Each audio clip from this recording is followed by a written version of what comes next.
ऐतिहासिक स्रोतों पर सबसे अधिक क्वेश्चंस आपके वनडे में बन पाते हैं। कैसे क्वेश्चंस बनते हैं कि फला फला किताब में क्या लिखा है, फला फला बुक जो है वो किसने लिखी है, ठीक है। या फिर जैसे वेदों की बात करें तो पूछ लिया जाता है कि गायत्री मंत्र किस वेद के किस मंडल में है। तो इस तरह से क्वेश्चंस आपके बनते हैं। क्लियर है। अब देखो उत्तर वैदिक काल में हमारे पास लिखित स्रोत हैं। लिखित स्रोतों में मुख्यतः हमारे पास क्या है, 4 वेद हैं। कौन कौन से? ऋग्वेद, यजुर्वेद, सामवेद और अथर्ववेद। ठीक है, ये 4 प्रकार के वेद हमारे पास रहते हैं। अथर्ववेद क्लियर है। उत्तर वैदिक काल हो गया, उत्तर वैदिक काल हो गया, वैदिक काल के बाद उत्तर वैदिक काल हो गया, उत्तर वैदिक काल के बाद हम लोग आ जाते हैं महाजनपद काल पे। महाजनपद काल पे आएंगे और महाजनपद काल में 2 चीजें आपकी महत्वपूर्ण है। पहला जैन धर्म का उदय और दूसरा है आपका बौद्ध धर्म का उदय। ठीक है, जैन धर्म और बौद्ध धर्म ये आपके महाजनपद काल के प्रमुख धर्म हैं और इन्हीं के जो आपके स्रोत हैं, इन्हीं के आधार पर हमको महाजनपद काल के विषय में जानकारी भी प्राप्त होती है। क्लियर है। अब देखो महाजनपद काल जहां पर खत्म होगा, महाजनपद काल के बाद हम लोग कहां पर आ जाएंगे, उत्तर भारत में मगध का उदय, मगध का उदय। और मगध के उदय में सबसे पहला आपकी कौन सी डायनेस्टी है? हर्यक वंश। ठीक है, हर्यक वंश के बाद कौन है? शिशुनाग वंश। शिशुनाग वंश के बाद कौन है? नंद वंश। नंद वंश के बाद कौन है? मौर्य वंश। क्लियर। यहां तक हम लोग मगध का उदय करते हैं। अब मौर्य वंश के बाद क्या होता है? मौर्य वंश तक आते आते हम ये देखते हैं कि भारत में एक केंद्रीकृत सत्ता की स्थापना हो जाती है। ठीक है, केंद्रीकृत एक सेंट्रलाइज रूलिंग हम देखेंगे कि भारत में आ जाती है। लेकिन मौर्य वंश के बाद जैसे ही मौर्य वंश का पतन प्रारंभ होता है, क्या होते हैं? विदेशी आक्रमण होते हैं। ठीक है, विदेशी आक्रमण होते हैं और विदेशी आक्रमणों में कौन कौन आएंगे? शक आएंगे, पार्थियंस आएंगे, शक, पार्थियाई, ग्रीक और कुषाण। ये तीनों जो है, शक, पार्थियाई, कुषाण, दक्षिण भारत का एक राजवंश है जिसको हम जानते हैं इस राजवंश के नाम से सातवाहन वंश के नाम से। सातवाहन वंश के नाम से, सातवाहन वंश के द्वारा इन सभी को पराजित किया जाएगा। लेकिन उत्तर भारत में कुषाणों की सत्ता स्थापित होती है। ठीक है, कुषाणों में आपके कुडुल कैडफिसेस हैं, कनिष्क है, कुडुल कैडफिसेस सेकंड है। ये सभी रूलर्स आपको देखने को मिलेंगे किसमें? कुषाण वंश में। अब कुषाण वंश के बाद इनका एक सामंत है, क्या नाम है उसका? कुषाणों का एक सामंत है श्रीगुप्त। ठीक है, और श्रीगुप्त के द्वारा किस वंश की नींव रखी जाएगी? गुप्त वंश की नींव रखी जाएगी। गुप्त वंश आपका कुषाणों के बाद हमको उत्तर भारत में गुप्त वंश आएगा और गुप्त वंश लगभग पूरे भारत पर अपना एक सर्वोच्च या कह सकते हैं केंद्रीकृत सत्ता की स्थापना करेगा। इसका पहला शासक कौन है? श्रीगुप्त है। ठीक है, श्रीगुप्त हम कहेंगे कि इसका क्या है? संस्थापक है इस वंश का। और अंतिम शासक कौन है? बृहद्रथ तो आपका मौर्य वंश का अंतिम शासक है। गुप्त वंश का अंतिम पराक्रमी शासक कौन है? समुद्रगुप्त। ठीक है, कौन है?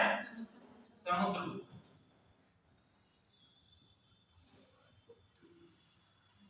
क्लियर। और समुद्रगुप्त के बाद छोटे छोटे राज्यों का उदय होना शुरू हो जाता है और अंतिम आपको जो शासक देखने को मिलेगा, या हम कह सकते हैं अंतिम जो वंश आपको देखने को मिलेगा प्राचीन भारतीय इतिहास में, वो कौन सा वंश है? वर्धन वंश। इसका शासक कौन है? हर्षवर्धन। ठीक है, हर्षवर्धन। इतनी कहानी तो हमें पढ़नी है कहां पर? प्राचीन भारतीय इतिहास में। ये आपका प्राचीन भारतीय इतिहास में इतनी कहानी हमको पढ़नी है। अब हम लोग आ जाते हैं, अब प्राचीन भारतीय इतिहास में क्वेश्चंस आपसे बहुत सारे बनते हैं। पहला क्वेश्चन जो बनने का तरीका होता है वो है आपका स्रोतों पर, क्या कह रहे हैं, सोर्सेस। पहला आपका बनता है सोर्सेस ऑफ इंडियन हिस्ट्री, ठीक है, सोर्सेस ऑफ एंशिएंट हिस्ट्री, जिसमें आपके डिफरेंट लिखित सोर्सेस और आपके आर्कियोलॉजिकल सोर्सेस हैं, उनके बेसिस पर क्वेश्चन बनते हैं। कभी-कभी उनकी लोकेशन पूछ ली जाती है कि फला स्तंभ जो है कहां पर स्थित है, या फला मंदिर जो है किसने बनाया था, महाबलीपुरम के मंदिरों की क्या विशेषता है, या निम्नलिखित कथनों पर विचार करें। उसमें किसी एक एंशिएंट आपका जो आर्कियोलॉजिकल सोर्स है उसके विषय में 4-5 चीजें या 2 कथन दे दिए जाएंगे, या आपका क्वेश्चन बन जाता है किसी अभिलेख के बेसिस पर, इंस्क्रिप्शन। तो प्राचीन भारत में क्या क्या पढ़ना है समझ गए? चलो अब हम लोग आ जाते हैं मध्यकालीन भारत में।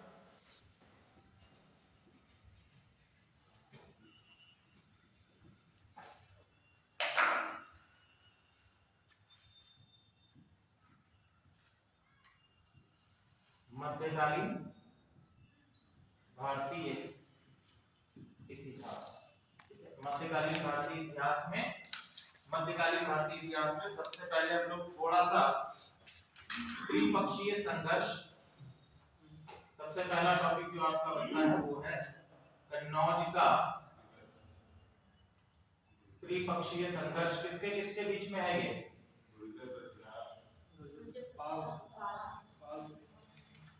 कौन कौन है? गुर्जर प्रतिहार,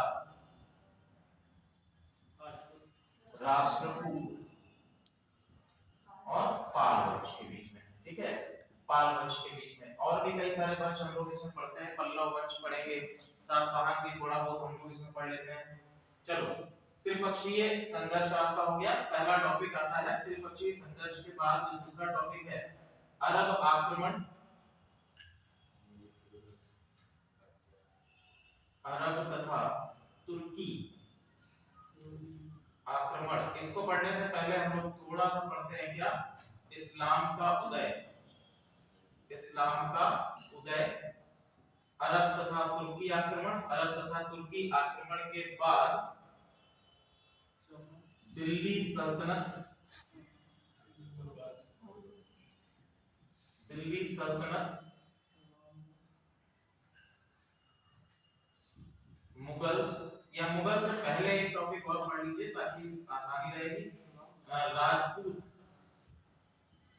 राजपूतों का उदय, और राजपूतों के उदय के साथ साथ मराठों का उदय, राजपूतों का उदय, मराठों का उदय, और इधर साइड में सिंध, सिंध प्रांत में सिखों का उदय, सिंध प्रांत में सिखों का उदय। ये कहानी कहां चल रही है? सब उत्तर भारत में चल रही है, दक्षिण भारत में अलग कहानी चलती है। दक्षिण भारत में 2 राजवंश आपके मध्यकाल में इंपॉर्टेंट हैं। पहला आपका कौन सा है? पहला कौन सा है बताइए? पहला है आपका विजयनगर साम्राज्य, ठीक है, विजयनगर साम्राज्य पहला। और दूसरा आपका कौन सा है? एक विजयनगर हो गया, विजयनगर के बाद दूसरा आपका कौन सा आता है? बहमनी साम्राज्य, बहमनी साम्राज्य। क्लियर है? ये तो दक्षिण भारत की कहानी।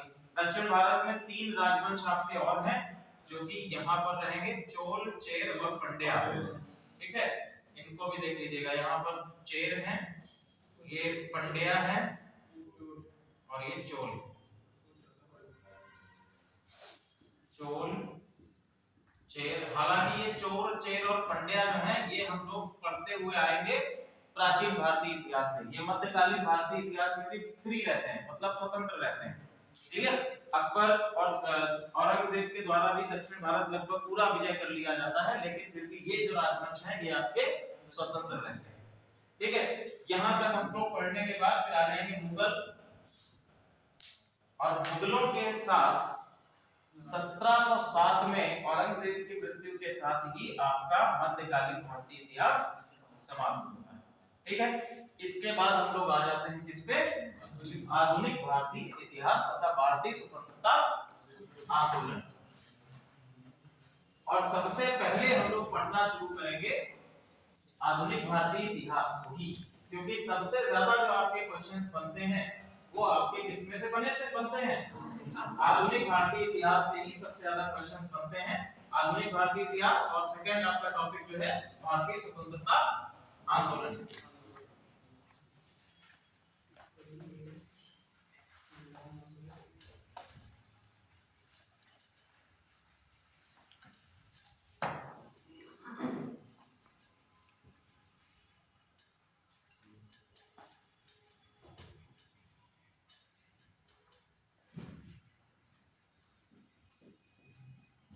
मेरी ही क्लास में ये हुआ,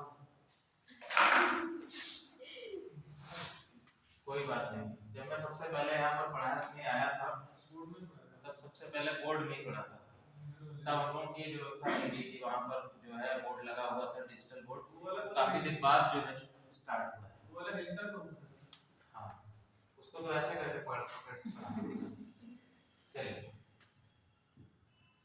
आधुनिक भारतीय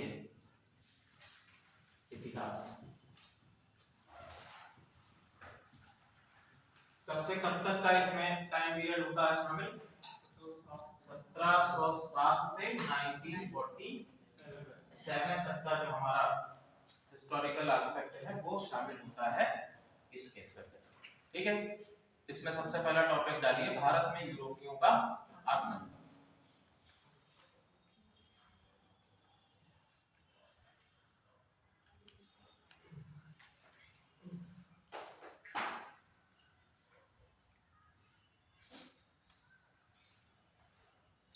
भारत में यूरोपियों का आगमन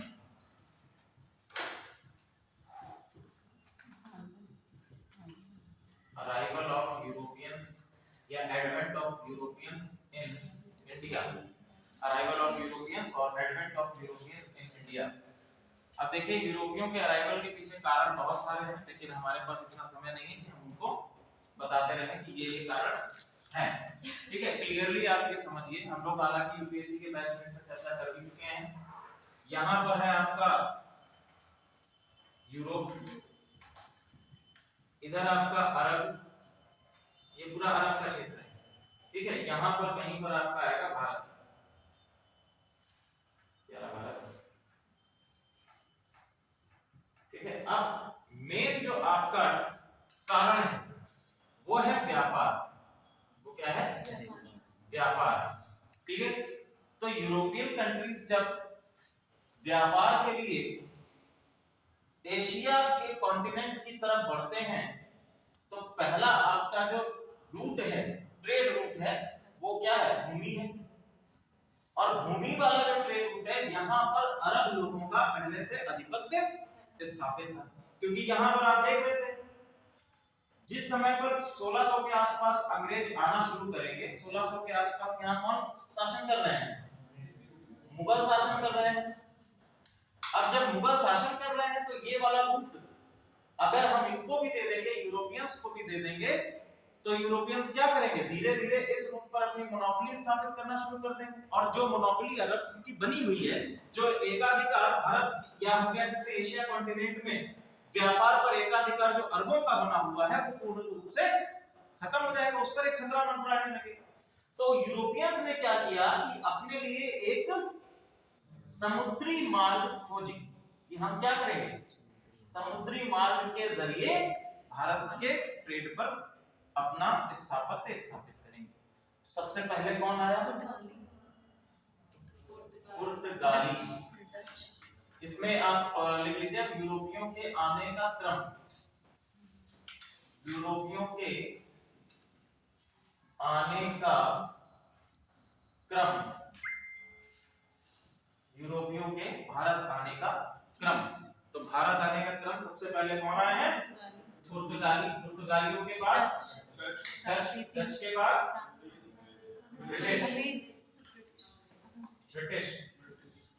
ब्रिटिशों के बाद फ्रांसीसी, और फ्रांसीसियों के बाद डेनिश।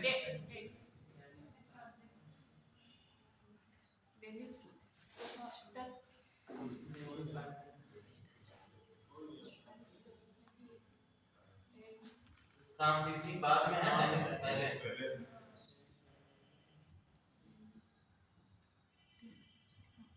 डेनिश फिर फ्रांसीसी। एक और कंट्री मैंने बताई थी छठी, स्वीडन। हाँ, स्वीडन।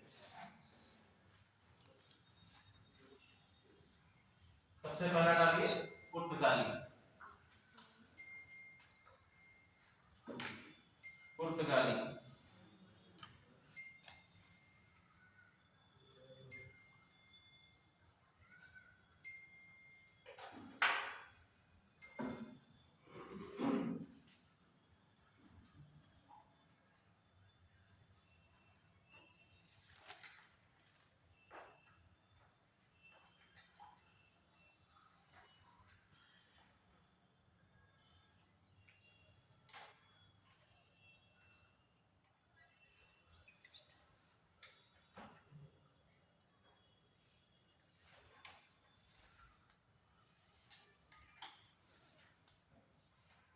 देखिए, पुर्तगाली यात्री वास्को डिगामा, वास्को डिगामा सर्वप्रथम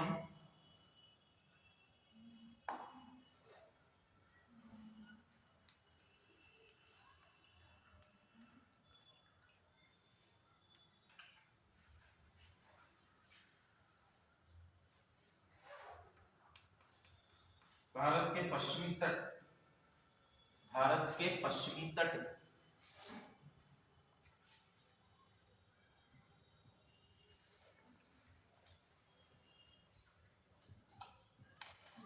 पर 1498 में कालीकट पहुंचा।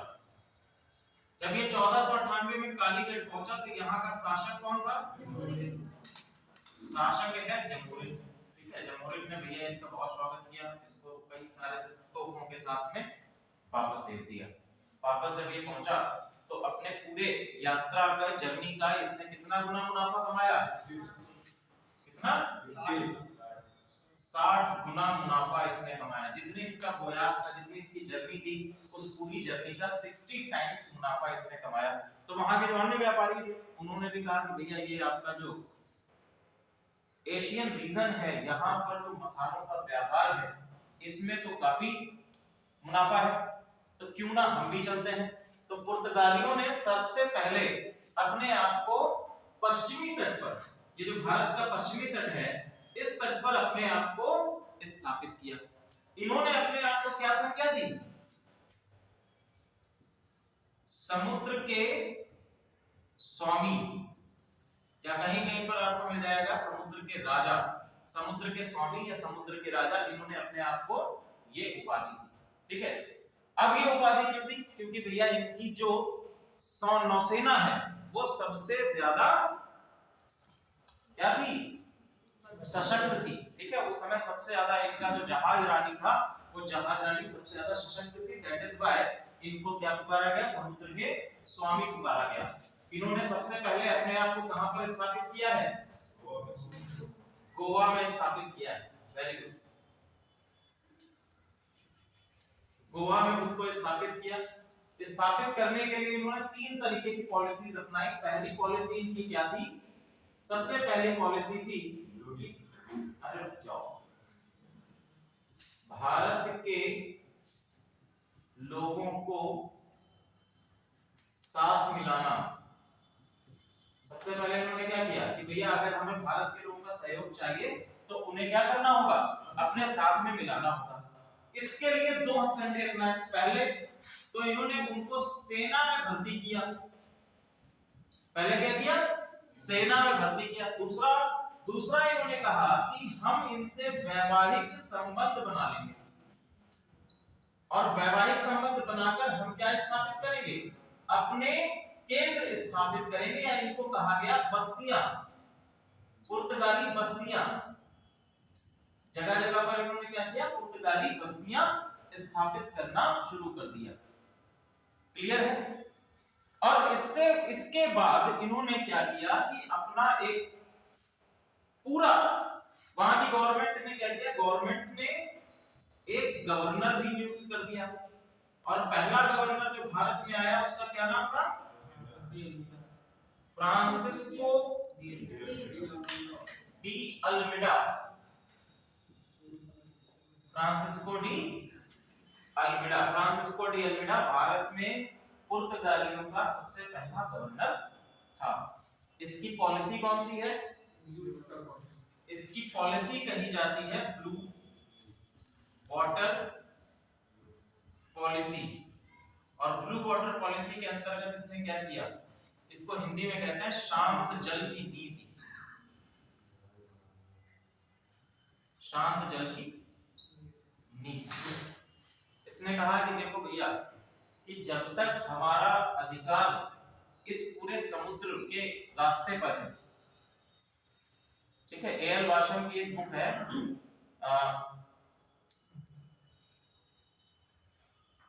The importance of ocean routes, ठीक है। उसमें उन्होंने कहा है कि जिसका अधिकार ओशन रूट्स पे होगा, समुद्री रास्तों पर होगा, व्यापार पर भी उसकी मोनोपोली होगी, ठीक है। तो सेम चीज उसने भी कही कि भैया अगर हमारा इस पूरे ही रूट पर, ये जो रूट यूरोपियन कंट्रीज से भारत तक का रूट ढूंढा गया है, अगर इस पे हमारा एकाधिकार रहेगा, हमारी मोनोपोली रहेगी, उस केस में हमारा ट्रेड पर भी क्या रहेगा, मोनोपोली रहेगी। अब अपने आप को इस समुद्र के स्वामी कह ही रहे हैं, इनकी नौसेना क्या है, सबसे ज्यादा सशक्त है भी, सबसे ज्यादा सशक्त नौसेना मानी गई। तो शांत जल की नीति के अंतर्गत इसने सबसे पहला एक जो इंपॉर्टेंट चीज लेके आया वो थी कारतज व्यवस्था, ठीक है। ये क्या थी, कारतज व्यवस्था थी। कारतज व्यवस्था के अंतर्गत यदि कोई जहाज पश्चिमी तट पर आता, भारत के पश्चिमी तट पर आता, तो उसको एक प्रकार का टोल टैक्स देना पड़ता। तो कारतज क्या है, it was just like a toll tax. अगर भैया आपको पश्चिमी तट पर अपना जहाज लेकर आना है, तो आपको अपना जहाज खड़ा करने के लिए एक टैक्स पे करना पड़ेगा। यही क्या कहलाता था, कारतज कहलाता था। यही सी व्यवस्था को कहते थे कारतज व्यवस्था। ये किसका अंग थी, ब्लू वाटर पॉलिसी का एक अंग। ब्लू वाटर पॉलिसी के अंतर्गत दूसरी चीज इसने क्या किया, सेम मैंने अभी जो बताया कि भारत के लोगों को सेना में भर्ती किया गया, सेना में भर्ती किया गया। अपने साथ ये कुछ मिशनरियों को भी लेकर आया, जिसने की धर्मांतरण भी कराया। जैसे गोवा है, दमन एंड दीव, ये फ्रांसिस्को डी अल्मेडा ने दमन दीव पर भी अधिकार कर लिया था। और दमन एंड दीव जो था वो भारत की जो भौगोलिक क्षेत्र है उससे कटा हुआ एक द्वीप। वहां के लोगों को पता ही नहीं था कि भारत में कौन सा धर्म क्या चल रहा है, वो तो आदिवासी जीवन व्यतीत कर रहे थे। वहां पर ये पहुंच गए अपने मिशनरीज को लेकर, उनसे कहा कि देखिए ऐसा है कि यही अब चल रहा है, आप हमारे धर्म में परिवर्तित हो जाइए, ठीक है। तो वहां पर आज भी आप देखेंगे कि वहां की कल्चर्स और ट्रेडिशन, आप गोवा भी चले जाएं या फिर आप पौंडीचेरी जाएं, तो वहां पर आप देखेंगे जो जो यूरोपियन कंट्रीज वहां पर बसी हैं, उनके ट्रेडिशन, उनके कल्चर आज भी वहां के लोगों के अंदर दिखाई देते हैं, ठीक है। तो इसको हम ये भी कह सकते हैं कि भारतीयों का यूरोपीयकरण हुआ एट दैट टाइम। क्लियर है। चलिए यहां तक सारी चीजें आप लोगों को समझ में आ गई। फ्रांसिस्को डी अल्मेडा के बाद कौन आया, ठीक है, फ्रांसिस्को डी अल्मेडा के बाद आया अल्बुकर्क।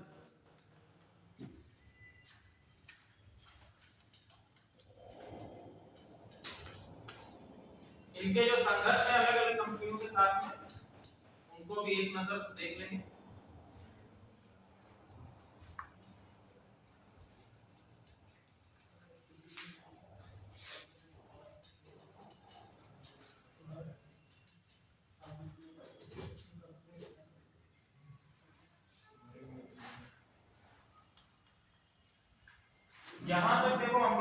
समझा भैया ये जो आपके पुर्तगाली हैं ये पूर्ण रूप से पश्चिमी तट पर अपना व्यापार स्थापित कर चुके हैं, ठीक है। अब इनसे टकराने के लिए दो कंपनियां भारत में आएंगी, पहली डच और दूसरी कौन सी, ब्रिटिश, ठीक है। डच और ब्रिटिश ये दो कंपनियां भारत में आएंगी जिन्होंने इनको टक्कर दी। तो इनको लिखिए टॉपिक,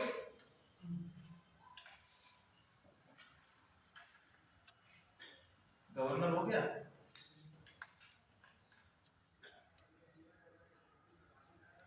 देखिए अल्बुकर्क ने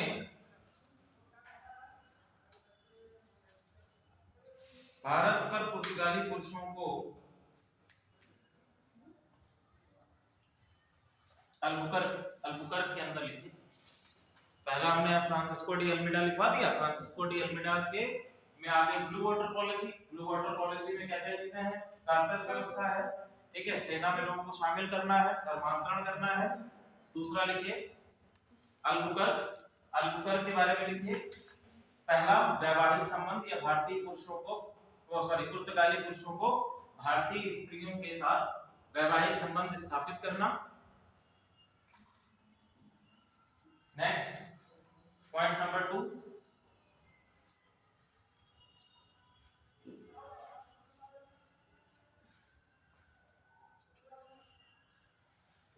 स्थायी बस्तियों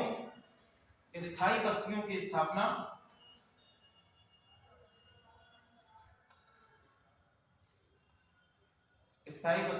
स्थापना, फिर लिखिए अल्बुकर्क ने कोचीन को अपना मुख्यालय बनाया।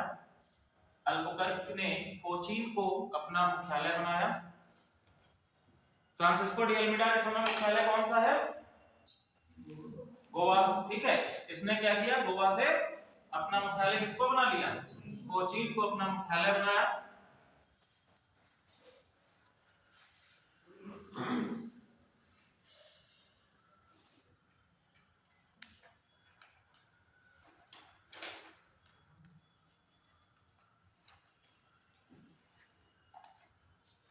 फिर लिखिए 1611 स्वाली का युद्ध, 1611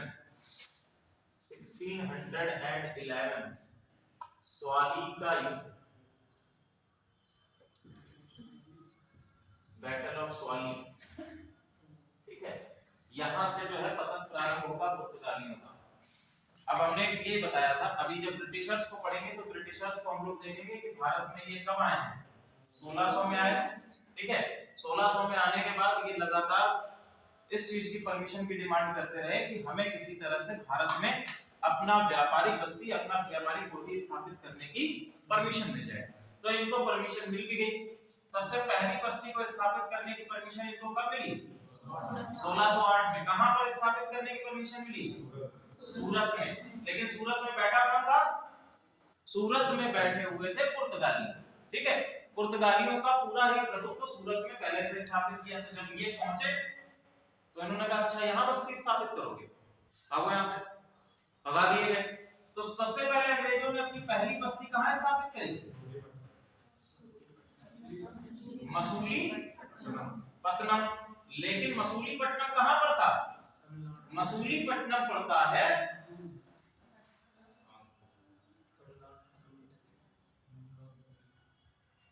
ठीक है, सूरत आपका यहां पर है, कैम्बे के पास में सूरत, ठीक है।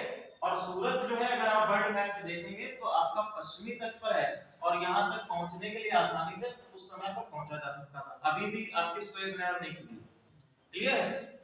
आपका मसूलीपट्टनम लगभग यहां पर कहीं आता है, मसूलीपट्टनम। तो अंग्रेज जो है चुपचाप यहां से भाग कर चले तो आए, यहां पर स्थापित भी कर लिया खुद को।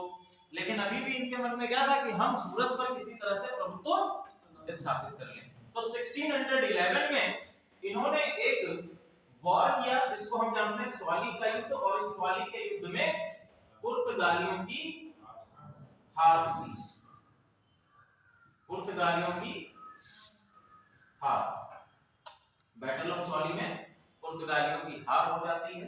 और पुर्तगालियों का जो एक स्वाभिमान था, जो ये अपने आप को क्या कहते थे, समुद्र के स्वामी, यहीं पर समाप्त हो जाता है। समुद्र के स्वामी जो अपने आप को ये कहते थे, वो यहीं पर समाप्त हो जाता था। और अन्य यूरोपियन कंट्रीज जो है वो भी ये जान गई कि पुर्तगालियों को भी समुद्र में हराया जा सकता है। ठीक है, अगर अपने आप को इतने दिनों से 1498 में अपने आप को ये क्या कहने लगे थे, समुद्र के स्वामी, और 1611 में आकर इनकी हार होती है। 1498 में से 1611 में आकर इनकी हार होती है, यहीं से इनके पतन प्रारंभ हो जाएगा।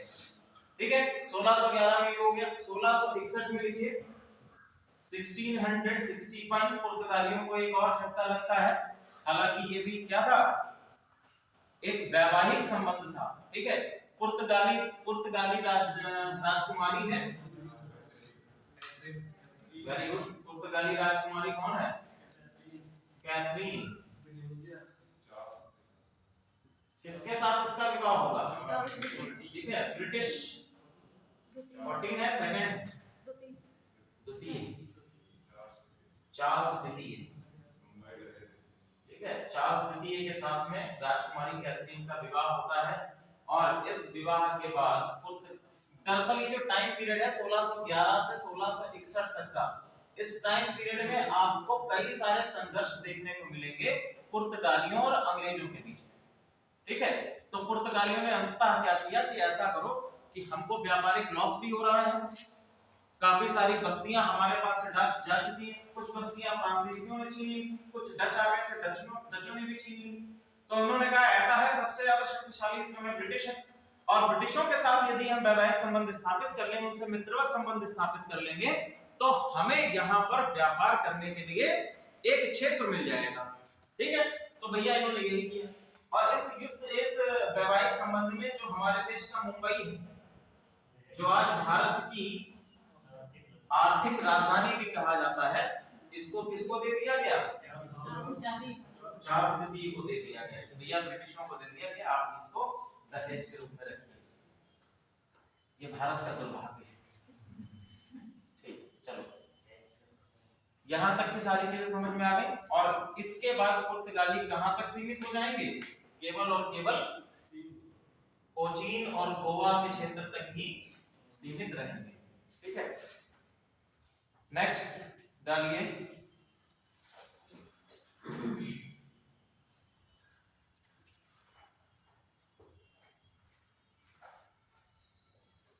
देखिए, पुर्तगालियों ने भारत में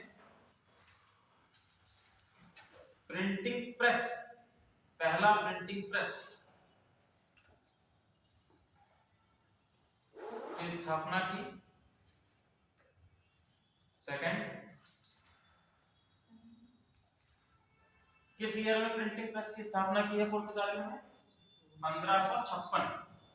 देखिए 1556 में भारत में पहला प्रिंटिंग प्रेस। सेकंड इनका तंबाकू की खेती, तंबाकू की खेती भारत में कौन लेकर आया, पुर्तगाली लेकर आए। तंबाकू की खेती पुर्तगाली लेकर आए।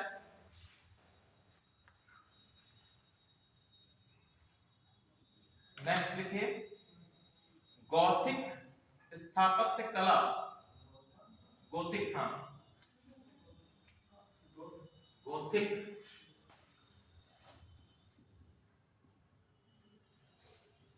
स्थापत्य कला, ये भी किसके साथ में भारत में आई है, पुर्तगालियों के साथ में भारत में आई है। गोथिक स्थापत्य कला के अंतर्गत केवल इतना समझिएगा कि इसमें जो भवनों का निर्माण किया जाता है, उनके ऊपर ऐसा एक ट्रायंगुलर नुकीला स्ट्रक्चर आपको देखने को मिलेगा, जैसा आप चर्च वगैरह में देखते हैं। तो वो सबसे पहले किसके साथ में आएगी, पुर्तगालियों के साथ में। आर्ट एंड कल्चर में हम लोग गोथिक स्थापत्य कला को और डिटेल में पढ़ेंगे। नेक्स्ट लिखिए डच।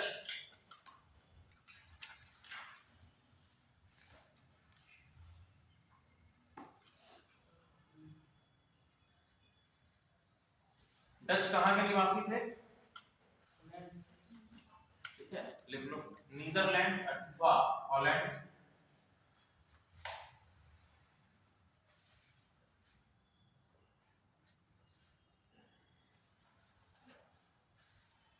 नेक्स्ट 1602 1602 1602 में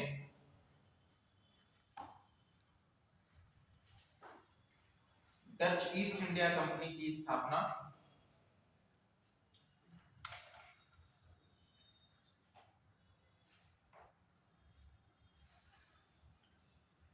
यह सरकारी कंपनी थी, यह सरकारी कंपनी थी।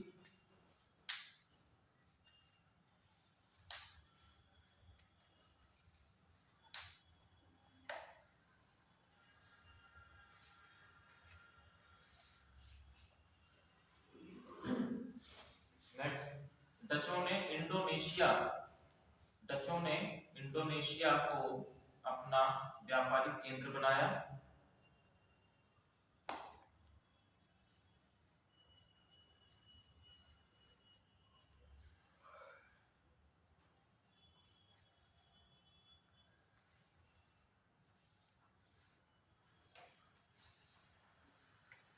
ठीक है, डचों ने किसको अपना व्यापारिक केंद्र बनाया?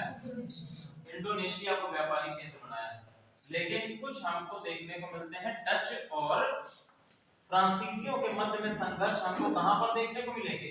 ये जो यहां पर आता है कोरोमंडल तट, ये जो आपका कोरोमंडल तट है, इस कोरोमंडल तट पे हमको फ्रांसीसियों और डचों के साथ में संघर्ष देखने को मिलेगा। क्लियर है? अंततः डचों का भी पतन प्रारंभ होता है कब से? 1759 से प्रारंभ होता है। किस युद्ध में? वेदार का युद्ध, वेदार का युद्ध। ठीक है, वेदार का युद्ध 1759 किसके किसके बीच में है? अंग्रेजों तथा डच। ठीक है, 1759 में अंततः इनको किसने पराजित किया है? अंग्रेजों ने पराजित किया है। और इसके बाद ये केवल और केवल कहां सीमित रह गए? इंडोनेशिया में, इंडोनेशिया तक ही सीमित रह गए। डेनिस कंपनी का इतना कोई जो है महत्वपूर्ण आपको दिखाई नहीं देगा, ज्यादा उनका महत्व है भी नहीं। इसके बाद डालिए ब्रिटिश कंपनी।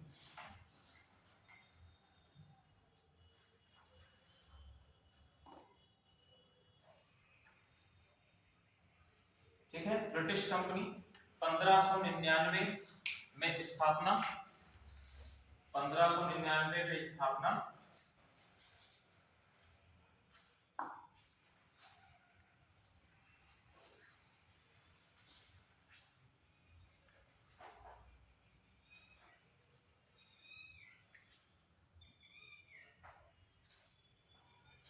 सोलह सौ में भारत में आगमन। किसके अंतर्गत ये आए थे? क्या लेकर आए थे?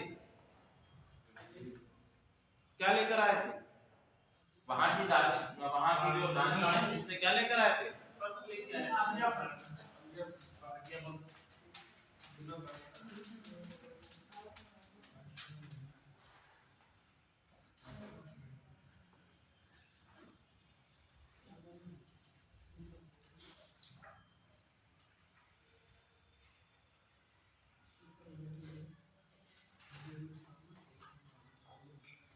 तो उस समय वहां की रानी है। 1599 में इन्होंने अपनी कंपनी स्थापित करी जिसको नाम दिया ब्रिटिश ईस्ट इंडिया कंपनी। अब ये ब्रिटिश ईस्ट इंडिया कंपनी जो थी ये किस बेसिस पर थी? ठीक है, तो ये क्या है? ये एक प्राइवेट कंपनी, प्राइवेट लिमिटेड। ये क्या है?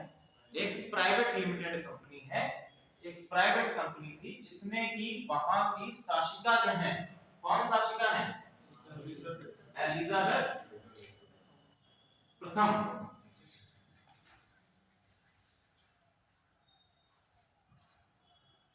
एलिजाबेथ प्रथम, इनसे कहा कि हमें जो है व्यापार करना है। कहां पर व्यापार करना है?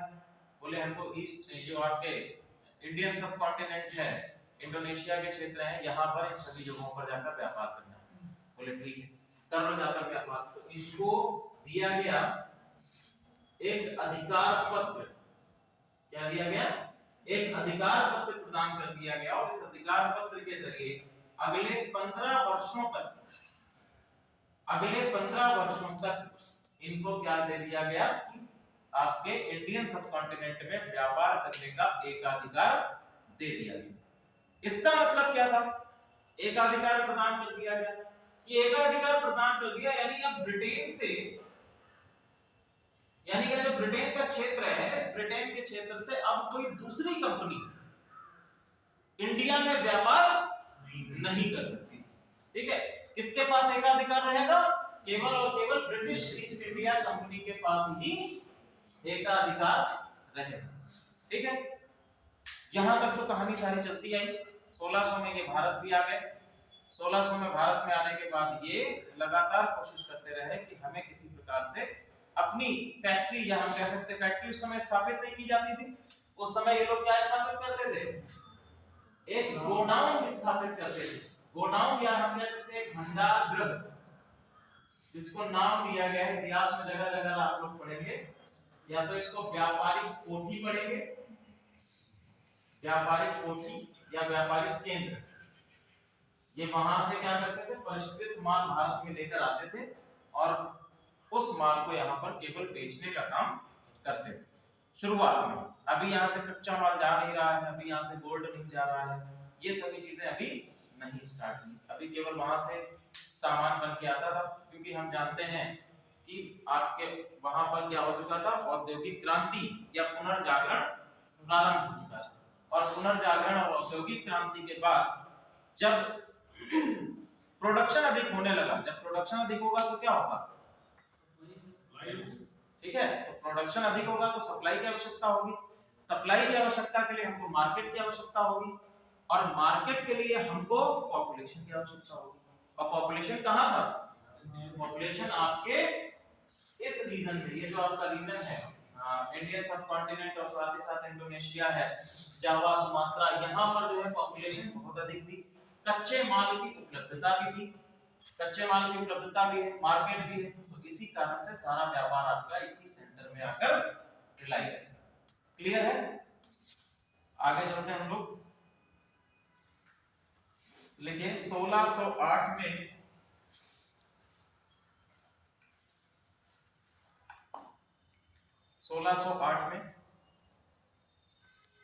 British captain William Hawkins, British captain William Hawkins कहां पहुंचा, जहांगीर के दरबार में।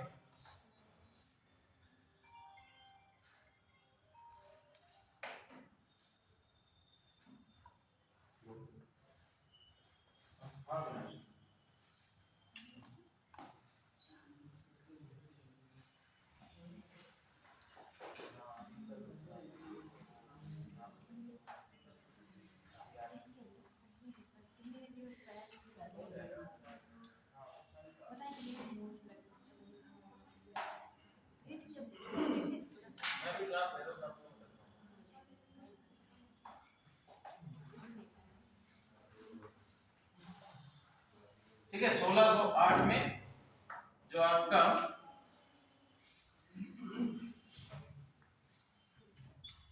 विलियम हॉकिंस कहां पहुंचा, जहांगीर के दरबार में पहुंचा, और जहांगीर से इसने डिमांड करी कि हमको एक कंपनी लगाने की इजाजत दी जाए। इसके कहानी, आगे की कहानी हम लोग अभी पढ़ चुके हैं। ठीक है, 1608 में इनको क्या मिल गई, व्यापारिक कोठी स्थापित करने की परमिशन मिल गई। लेकिन क्योंकि पश्चिमी तट पे सूरत में कौन थे, पुर्तगाली थे, पुर्तगालियों के भय के कारण ये अपनी कोठी यहाँ पर स्थापित नहीं कर पाए। अंततः इन्होंने मसूलीपट्टनम में पहली कोठी स्थापित करी। फिर 1611 में बैटल ऑफ सॉली में इन्होंने हराया पुर्तगालियों को, और उसके बाद 1612 में 1612 में, ध्यान रखिएगा, 1612 में अपनी कोठी कहां पर स्थापित करेंगे, सूरत में व्यापारिक कोठी स्थापित करेंगे। ठीक है, सूरत में अपनी व्यापारिक कोठी स्थापित करेंगे 1612।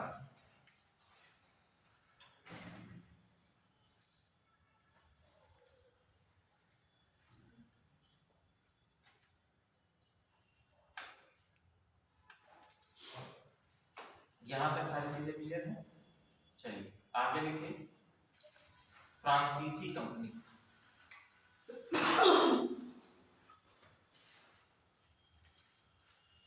फ्रांसीसी कंपनी, फ्रांसीसी कंपनी किस प्रकार की कंपनी थी? अरे फ्रांस की तो थी, सरकारी थी, प्राइवेट? ठीक है, तो ये पूर्णतः किस प्रकार की कंपनी थी? Private company. अच्छा, एक और क्वेश्चन बनता है कि वह कौन सी कंपनी थी जो कार्टेल व्यवस्था पर आधारित थी? कार्टेल सिस्टम पर, कार्टेल सिस्टम पर कौन सी कंपनी आधारित? कार्टेल सिस्टम पर कौन सी आधारित थी? डच ईस्ट इंडिया कंपनी किस पर आधारित थी? कार्टेल सिस्टम पर आधारित। कार्टेल सिस्टम का मतलब क्या होता है? ये तो बता चुके हैं।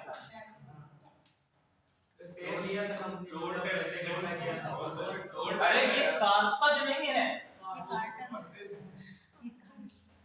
एक है आपका कार्तज, वो अलग है, ये आपका है कार्टल। पढ़ते नहीं हो, ड्रग कार्टल चल रहा है। कार्टल होता है व्यापारियों का संघ, ठीक है। कार्टल को हम लोग क्या कहते हैं? व्यापारियों का संघ। हालांकि समूह तो प्राइवेट लिमिटेड में भी होता है,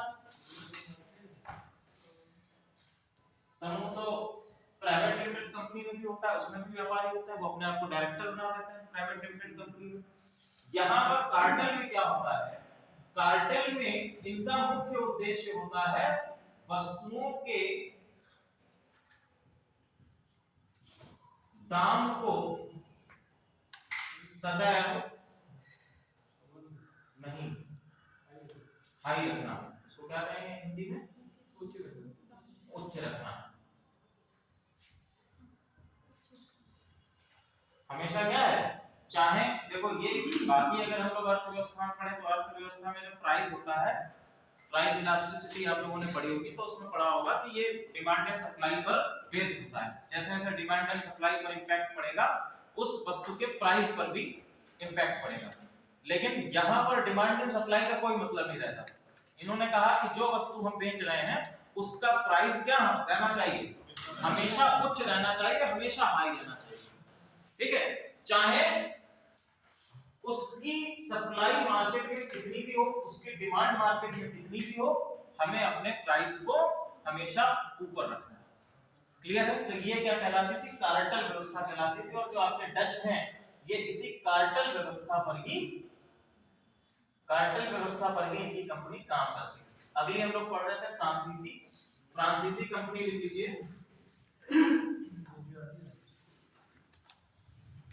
सबसे पहले की ये पूर्णतः सरकारी कंपनी थी,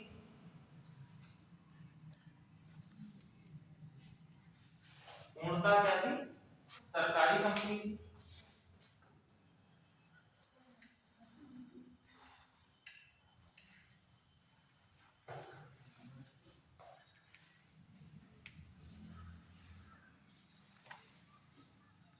लिखे,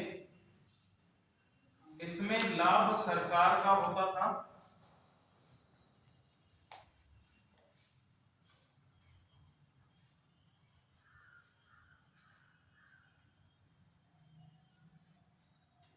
इसमें लाभ सरकार का होता था तथा लोगों का पैसा भी निवेश किया जाता था, तथा लोगों का पैसा भी निवेश किया जाता था फ्रांसीसी कंपनी में।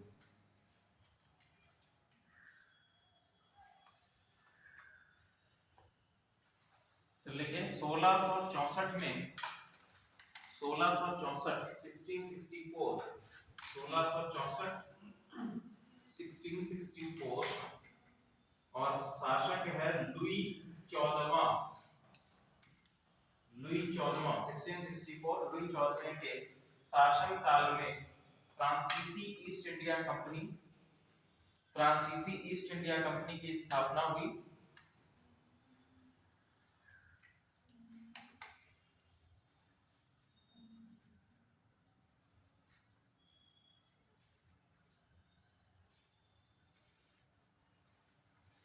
है। अब यहाँ पर लुई 14वां जो है इसका एक मंत्री है, वित्त मंत्री। कौन है? नाम लिखिए, गोलबर्ट।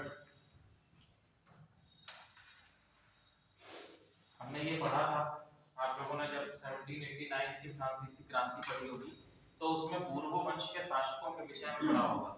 ठीक है, तो वहां पर आप ये देखेंगे कि शासकों को इतना अधिक कोई मतलब नहीं, तो इसका जो मंत्री है गोलबर्ट, इसी की सिफारिशों से ही इस कंपनी को बनाया जा सका। ठीक है, और सबसे पहला गवर्नर जो भारत में आएगा, इनका पहला गवर्नर जो भारत में आएगा वो कौन है? Francis Cairo. फ्रांसिस कैरोन भी आपको कहीं पे लिखे मिलेगा, या कैरो भी आप इसको पढ़ सकते हैं। फ्रांसिस कैरोन इनका सबसे पहला क्या है? गवर्नर है। देखिए 1668 में फ्रांसिस कैरोन, 1668 में पहला गवर्नर फ्रांसिस कैरोन, ब्रैकेट में आप इसको ऐसे लिखिए 1668 में, 1668 में ये भारत आया। देखिए पहला व्यापारिक केंद्र, पहला व्यापारिक केंद्र कहां पर स्थापित किया गया फ्रांसीसियों के द्वारा? पहला व्यापारिक केंद्र सूरत में। पहला व्यापारिक केंद्र सूरत में 1668 में स्थापित किया गया, 1668।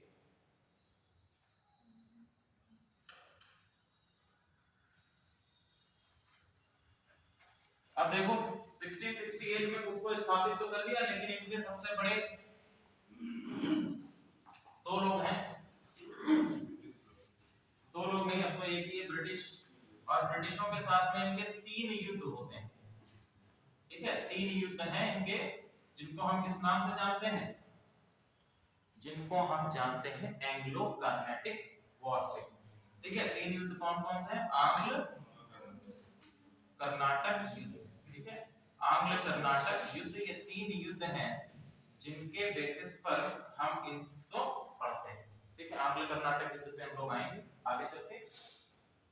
अंतिम लिख लीजिए, 3 आंग्ल कर्नाटक युद्ध हैं इनके बीच में, और लिखिए बैटल ऑफ वांडीवाश, वांदीवास का युद्ध।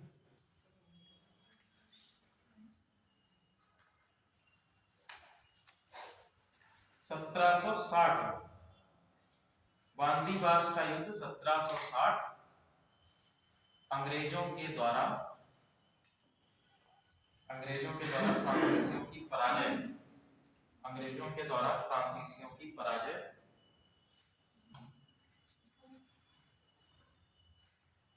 अच्छा यूपीएससी वालों बच्चों, आप लोगों ने, मैंने जब पढ़ाया था आंग्ल कर्नाटक युद्ध, प्रेजेंट थे? प्रेजेंट तो थे, इसमें काफी लोग, लेकिन जरा याद किसी को नहीं होगा। प्रेजेंट में नहीं थे? प्रेजेंट है, बताओ।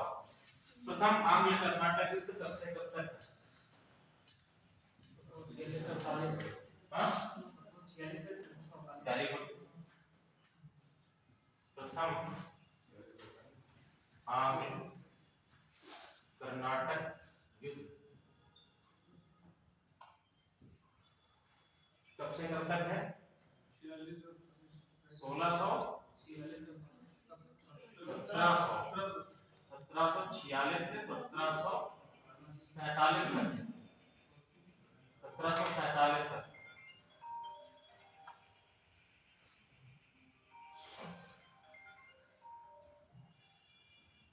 हाँ क्वेश्चन, अरे आप क्लास ले लीजिए, मैसेज निकाल लीजिए।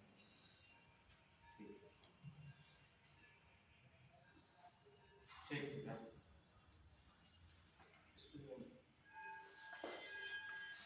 मैं डाल ही देता हूँ।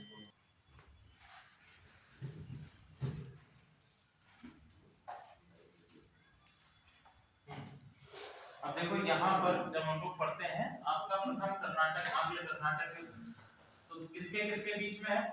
ब्रिटिशर्स के बीच में है। और दूसरा इसमें कौन शामिल है? फ्रांसीसी। और फ्रांसीसियों का गवर्नर कौन है? डुप्ले। ठीक है, फ्रांसीसियों का गवर्नर कौन है? इनके बीच में ये संघर्ष होगा और ये संघर्ष कहां पर खत्म होता है, इसको बोलते हैं हम लोग सेंट थोमे का युद्ध, बैटल ऑफ सेंट थोमे का युद्ध। अब ये बताइए प्रथम आंग्लो कर्नाटक युद्ध के शुरू होने के पीछे रीजन क्या था, कारण क्या था?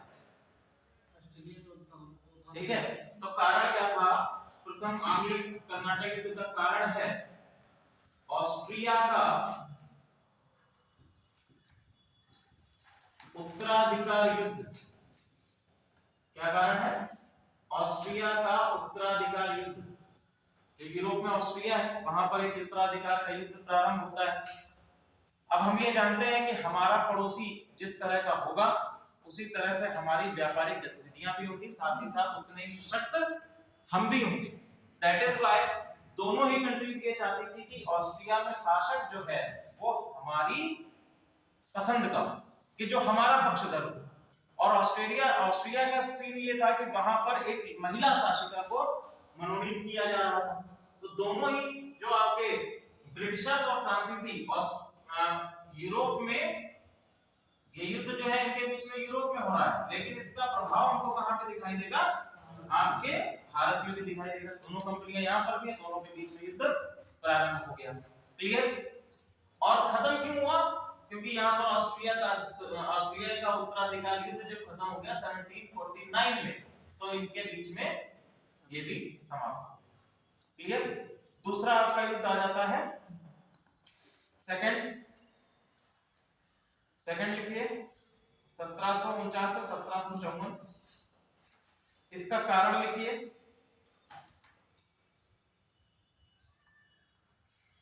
हैदराबाद का उत्तराधिकार युद्ध। हैदराबाद में निजामुल मुल्क शासक था, उसके खत्म होने के बाद यहाँ पर एक उत्तराधिकार का युद्ध प्रारंभ हुआ और जिसके कारण दोनों ही जो आपके फ्रांसीसी और अंग्रेज, ये दोनों ही, एक आपका मुजफ्फर जंग था, दूसरा आपका नासिर जंग। ठीक है, एक मुजफ्फर जंग की तरफ से लड़ रहे हैं और एक नासिर जंग की तरफ से लड़ रहे हैं। नासिर जंग की तरफ ब्रिटिशर्स थे और मुजफ्फर जंग की तरफ फ्रांसीसी थे। ठीक है, यहां तक क्लियर हो गया। सेकंड आपका एंग्लो फ्रेंच वॉर हो गया। फिर लिखिए थर्ड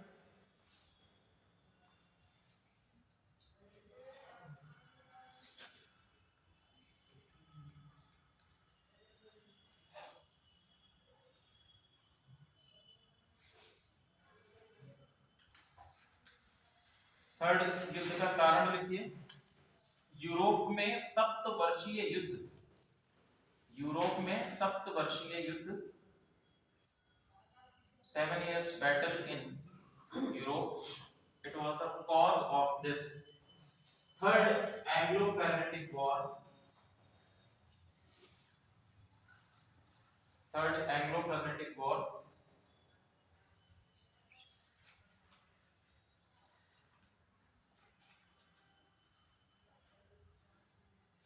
इसका अंत कहां पर होता है?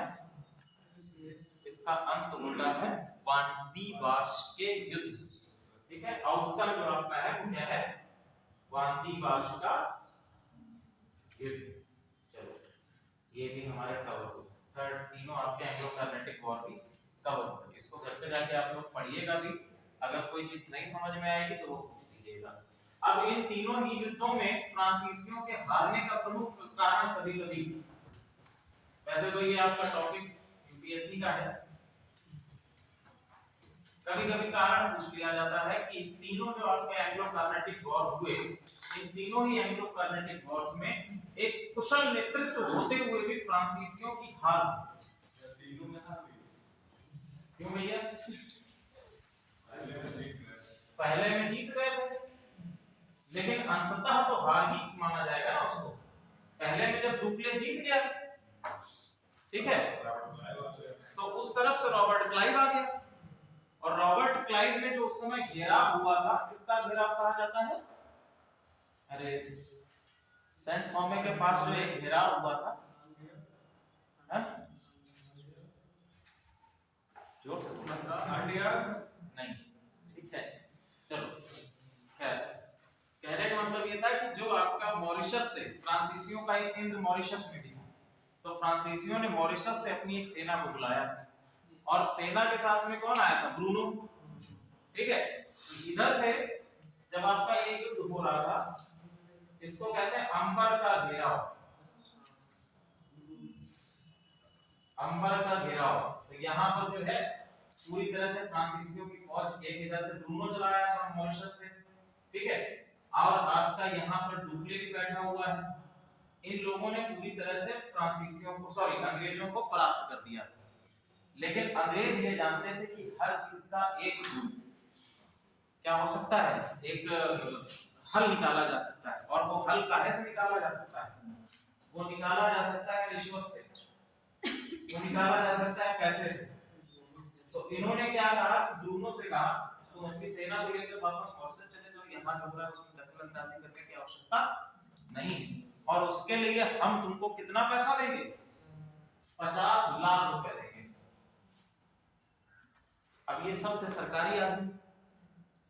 अभी हम लोगों ने क्या पढ़ा कि फ्रांसीसी कंपनी पूर्णतः क्या है? सरकारी है, ठीक है, और सरकारी आदमियों को केवल सैलरी मिलती है, हम उसको 50 लाख रुपए दे रहे हैं, तो वो क्या करेगा? अपनी सेना को लेकर वापस चला गया। दूसरा, यहां पर बैठा है रॉबर्ट क्लाइव, और अभी ये सेना में भर्ती नहीं हुआ था।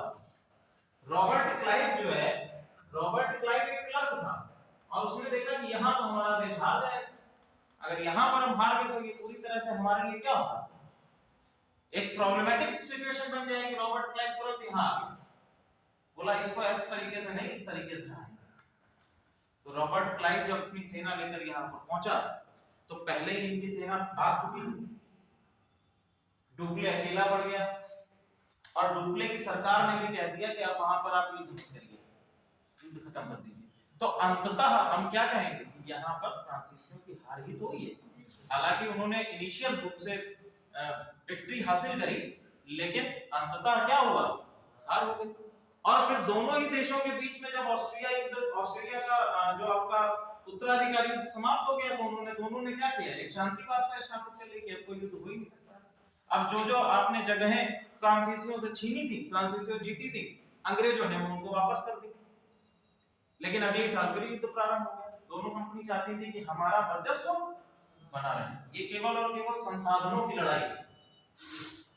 तो इसी के बेसिस पर आपसे क्वेश्चन बनता है कि तीनों ही युद्धों में डुप्ले का कुशल नेतृत्व होने के बाद भी फ्रांसीसियों की हार हुई, इसके पीछे क्या रीजन है, इसके पीछे क्या कारण है? ये आपसे पूछा जाता है मेंस में, यूपीएससी में। क्या कह रहे हैं?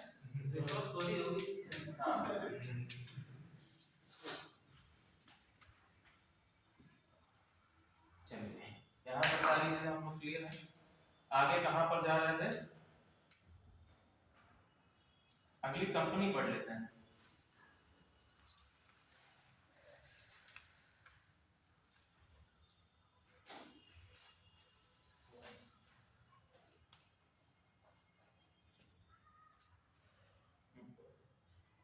अब टॉपिक डालिए ब्रिटिश साम्राज्यवादी प्रसार। ब्रिटिश साम्राज्यवादी प्रसार।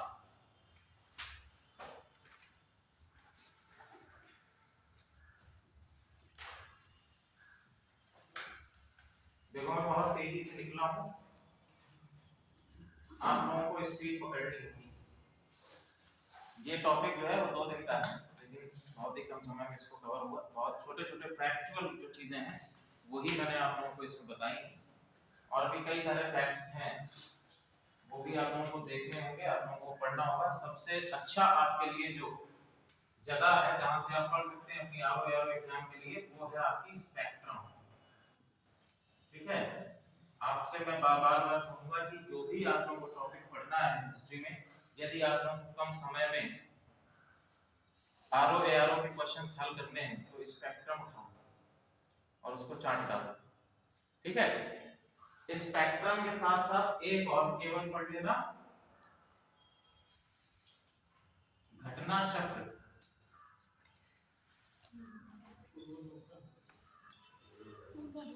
ठीक है, बस इसके अलावा अभी कुछ मत पढ़ना। ठीक है, बाकी जो भी आप लोगों के डाउट्स हो कोई भी आपका क्वेरी हो, कोई भी क्वेश्चंस हो, वो आप लोग यहाँ पूछ सकते हैं, कॉल करके पूछ सकते हैं, ठीक है। मैसेज डाल सकते हैं, अगर कॉल रिसीव नहीं हो रही तो आप मैसेज डाल दीजिए, मैसेज पे मैं आप लोगों को आंसर भेज दूंगा कि ये इसका आंसर है। अच्छा, किसी एक बच्चे का फोन आया था, बच्चे का नहीं, आपका शायद आया था, पूजा जी आपका आया। मेरा है। हाँ, आप पूछ रही थी कि क्या पूछ रही थी? हाँ, पूछ रही थी कि नंबर बड़े कमाए हैं सर, तो हम लोग कैसे इसको और अच्छा कर सकते हैं, कैसे हम लोग ये, देखिए कभी कभी होता है ऐसा कि सेटबैक्स होते हैं। सेटबैक्स के मतलब हम सोचते अच्छा है कि हम और अच्छा परफॉर्म कर पाएंगे, लेकिन हम परफॉर्म नहीं कर पाते हैं।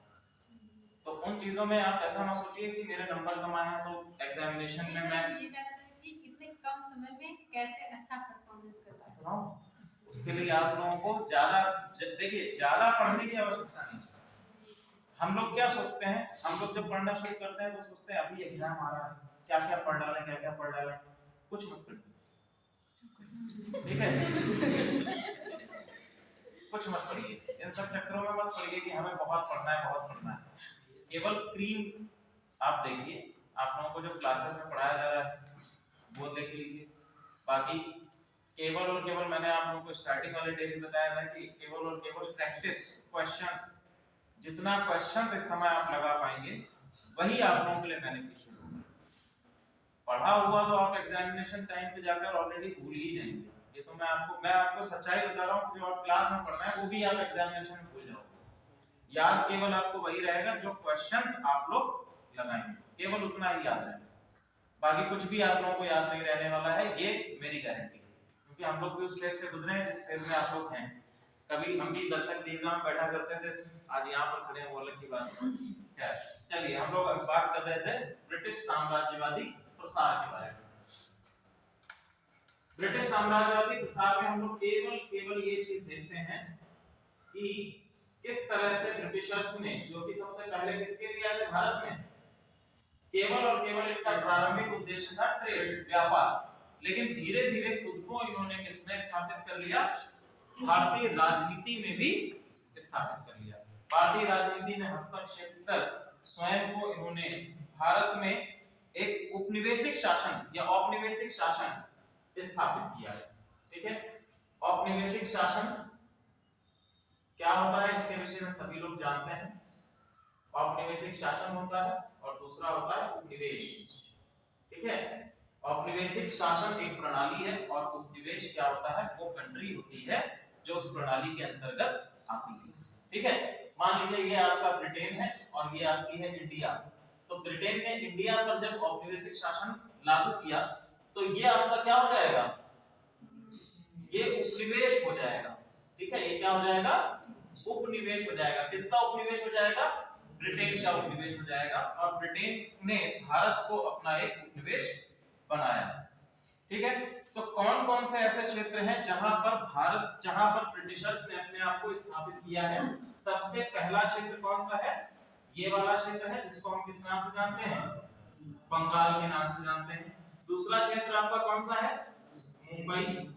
ठीक है, मुंबई हम जानते हैं भारत कब प्राप्त हो गई थी अंग्रेजों को, 1761 में प्राप्त हो गई थी, जब चार्ल्स द्वितीय का विवाह किसके साथ हुआ, चार्ल्स द्वितीय का विवाह हुआ राजकुमारी कैथरीन के साथ में, तब हमने देखा कि मुंबई प्राप्त हो गई।